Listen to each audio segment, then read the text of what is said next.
It's never easy on this app, but that's okay. We love it. Let's try and win this $50,000.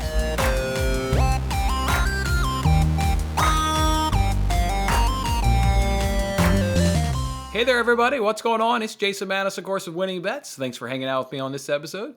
This is the free game that we play over on the NBC Sports Predictor at Premier League Matchweek number 29, where you can win $50,000 a week and correctly predict 5 Premier League games, give them the correct result and score for all 5 games to win that $50,000. If nobody can do it, we can all still win $1,000 guaranteed prize if you get the most points, 4 points right for the result, and 10 points right for the correct score. Or you can also take my money. That's right. I give away $25 each and every single week to the winner of the Winning Bets League. All you got to do is have the most points to win my $25. If you need that league information, you can go ahead and grab it from this video description. Let's take a look and see who won last week.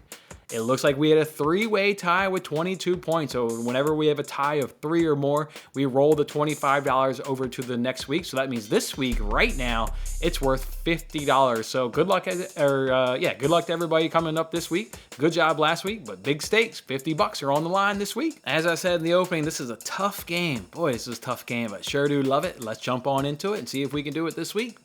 The first game is Manchester United versus Tottenham, and it's taking place down at Old Trafford. Boy, is this a tough game. I mean, are you going to take Manchester United in their crappy form? A team that, can't beat Watford, wants to go to Atletico Madrid and put up a stinker, just really, really stinky, crappy form?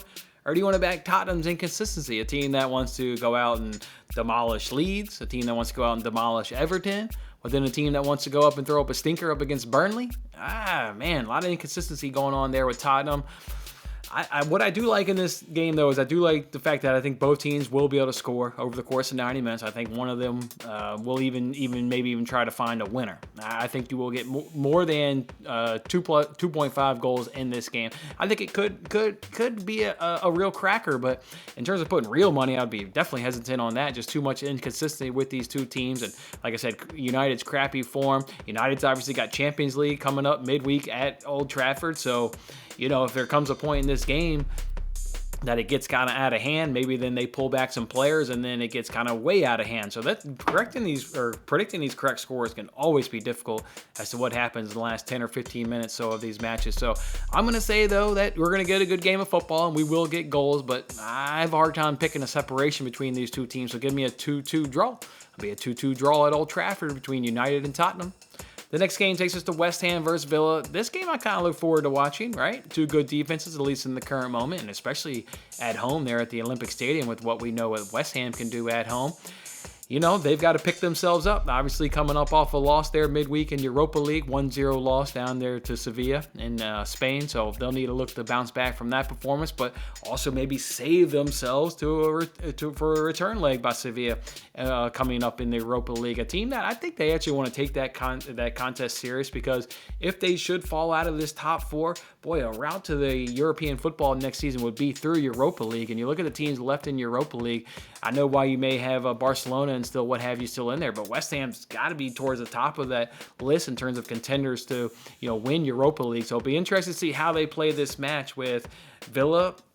They're kind of playing free, right? Obviously, no relegation, no top 4. West Ham does have top 4, but I just think at some point maybe they prioritize that Europa League and really trying to make a go for it and seeing if they can't be Europa League champions. If I got to look at it right now, Arsenal with the games in hands, they look really strong for 4th place. Tottenham with game in hands looks better for 4th place. Even Manchester United looks maybe even possibly better for 4th place. So maybe it's not this week, but what is it? After this week, you get 10 games left. There's going to be a time period where I think West Ham may focus there on the Europa League. But this game will be fun. Like I said, 2 good defenses, 2 offenses, though, that can also score. Obviously, Coutinho leading Villa, and Antonio and Bowen and Fornals obviously doing a great job there leading West Ham. But I don't see a lot of separation. 2 good clubs offensively, 2 good clubs defensively. Give me a draw, and I think this one will be a 1-1 draw. So 1-1 draw between West Ham and Villa. The next one is going to be at Stamford Bridge. We get Chelsea versus Newcastle.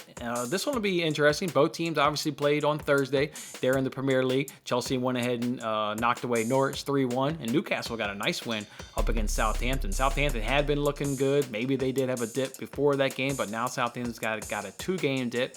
So give Newcastle credit. They were able to take advantage of that one. I just recorded this week's episode of Between the Post there with Matt, and Matt's all on Newcastle, as a matter of fact. He thinks Newcastle can get the job done. His thinking is Chelsea's got Champions League, although Champions League, to his own admission, is kind of sewn up. And while it's at Leal, I don't think Leal, or I think it is, I think this game is at Leal.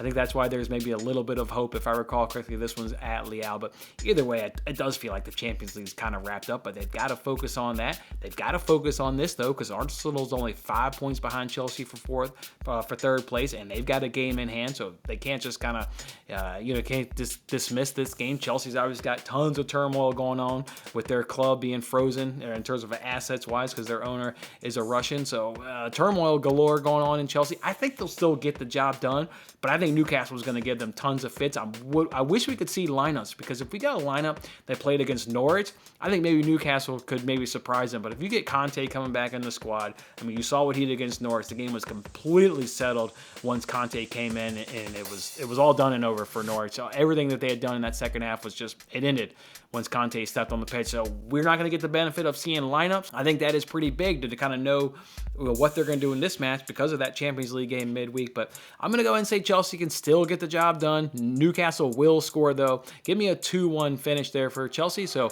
I'll go 2-1 win for Chelsea at Stamford Bridge. Next one takes us to Arsenal versus Leicester. I think this one has an opportunity to be relatively high scoring. You guys know on my daily sports betting show, Leicester, both teams are scoring over 2.5, has been cashing at a pretty high rate this season.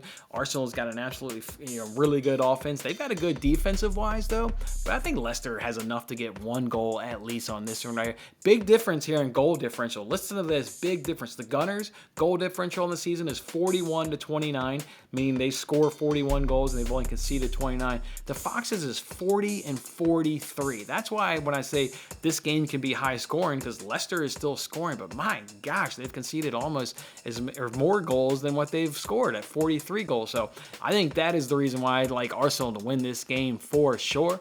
They're at home. They're definitely the better team. Certainly this season, they've got a hell of a lot more to fight for in that top 4 race right there behind Chelsea in third place. So I like Arsenal to win the game. Both teams will find the back of the net, but give me an Arsenal 3-1 win at the Emirates. All right, the last game on this contest is on Monday afternoon. It's Crystal Palace versus Manchester City. I know Palace is better at home, but I'm not fading Manchester City on any planet, and certainly not this planet here that I live on. So it's just about finding the same question we kind of ask every week. Is the opponent from Manchester City going to score, and how many goals is Manchester City going to score? Well, I'll give Palace a little bit of credit in the fact that they play really good at home. Not the kind of credit that they're going to score, the amount of credit that Manchester City won't be able to run it up. And don't let that performance against Sporting, say that, oh, maybe Manchester City's not quite clicking. Guardiola doesn't like to embarrass teams. You see that over time and time again, that he respects the opponent. They didn't really want to run it up against Sporting. Here's a Premier League game. Obviously, Premier League title race is heated up, quite heated up. They need to do the job, get the job done. I do think they keep a clean sheet, though. They're just that tough defensively. I like City on the clean sheet, and I like City to score 3 goals in the process. So I'll take a Manchester City 3-0 win over Crystal Palace. As I mentioned a little bit earlier, I did record this episode of Between the Post. I'll go ahead and link it here after this video. What I do on Between the Post is I get on there with Matt and we talk all 10 Premier League games, and we give you leans and official bets for 10 games in the Premier League that weekend. So if you guys are interested in placing any real sports bets on any of these Premier League games this weekend, go ahead and check out this episode of Between the Post. Otherwise, if you just want to play this game, win $50,000, and maybe take my $25 in the process, I'm happy to talk soccer with you guys every week and play this game alongside with you guys. So as always, I want to wish you guys good luck on your picks, and we'll see you back here next week. That was a lot of fun. Don't forget to like, comment, subscribe, and good luck with your picks. If interested in placing real sports bets, then check out my latest daily free sports betting video in the bottom right corner. Otherwise, I'll see you on the next contest.